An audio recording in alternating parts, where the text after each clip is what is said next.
Hello, everyone. This is Zach Gardezy. I'm the founder of Wealthstone, a private wealth management firm based out of Scottsdale, Arizona. I'm also a certified financial planner and a private wealth advisor. So I wanted to take a moment and address a question that I received quite a lot over the last week, which is the market going to crash? Now, this debate is really centered on two key points. There's one side making the argument that the S&P 500 is just overvalued. If you look at the price to earnings ratio historically, the S&P 500 is trading well above that. So that means that the S&P 500 is overvalued. The stock market should come down and get more in line with its average historical price to earnings ratio or valuations. Then there's the other side of the debate saying, look, you can't even compare the S&P 500 today to the S&P 500 of 10, 20, 30, 40 years ago.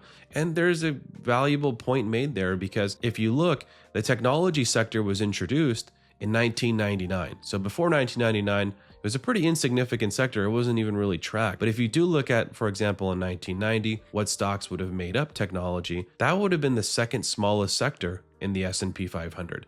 Today, technology is by far the largest sector. If you introduce Meta and Alphabet into the technology sector, because right now they're communication services companies, the technology sector is really over 40% of the S&P 500. And so a stark difference than what it was decades ago. Technology stocks will really behave differently than other stocks. Technology stocks tend to increase in price dramatically. Usually it's based on what we think will happen in the future, interesting products, new inventions. It's really more of an optimistic way to invest. The earnings typically have to catch up to the price by a pretty margin with technology stocks. And so it's not, to me, surprising that the stock market is behaving this way because it is just so heavily relied or heavily made up of technology stocks. And so that's a key point and a key part of this debate. The other piece of it is, let's look at earnings. If we look at corporate earnings overall and just the health of the corporate America, you've got over 80% of companies reporting higher earnings per share than expected. Over 79% of S&P 500 companies that have reported earnings are reporting revenues higher than expected, and about 63% of companies in the S&P 500 have already reported earnings. So that's a pretty wide amount of data that we've got to look at.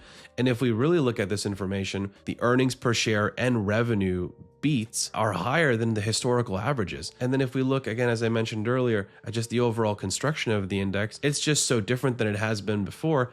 It just makes sense why investors are looking at the market, especially after the run up since the April lows, and thinking, oh, is this going to crash sometime soon? But the reality of it is there's not really a clear reason for the market to crash. If it's just, oh, price to earnings ratio, market's overvalued, it has to come down, it's just too simple of a way to look at it. If we take a step back and look at the societal impact of technology and AI today, do we really think we're going to wake up soon and say, you know what, I don't really need technology, I'm not going to use it? Then yeah, okay, maybe it's overvalued. Artificial intelligence, are we going to use it? If you think not, then maybe that part of the market is overvalued.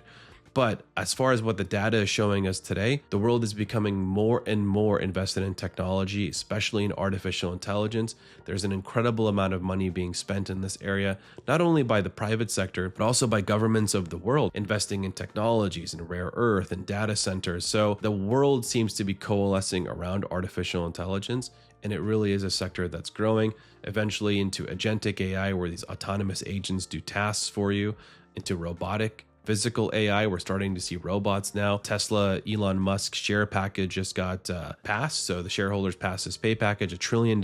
He has to deliver 1 million Optimus robots to earn his compensation among other targets. And so we really have to take a step back and think, is the world going to become more technologically advanced? And if yes, then maybe the market is fairly priced. And if you're really optimistic about technology and AI advancement, then maybe the market's actually undervalued. And so that's how I'm looking at this whole thing. But as an investor, this doesn't mean you should have all your eggs in one basket. Even if you are very optimistic about AI and tech, it doesn't mean you should be overweight in this area significantly or concentrated, right? And so that's the big risk. I've had a lot of discussions with individuals and investors over the last couple of weeks, especially around concentrated stock. Basically, what that means is you've got most of your wealth in one or two stocks. Typically, these are employees of tech companies or investors who just got in really early. Now, those investors are looking for ways to diversify, rightfully so, without paying a lot of taxes. Now, I wrote a book on this topic, so if you have any questions on how to do that, please feel free to reach out. But remember to always invest in accordance with your financial plan and risk tolerance. So that doesn't mean, again, even if you're really optimistic, you should just go and invest everything in artificial intelligence. Be diversified. be smart, invest in the right areas and companies. And if you need some help trying to figure that out, then reach out to a financial advisor, reach out to myself at my firm, and I would be happy to have that discussion with you. So hopefully this video helps you understand what's going on right now. Again, I'm not expecting a market crash, and if there's a correction, those tend to happen every 1 to 2 years anyways. Those can be looked at as normal market events and maybe even a good buying opportunity. So again, please reach out if you have any questions. Thank you very much.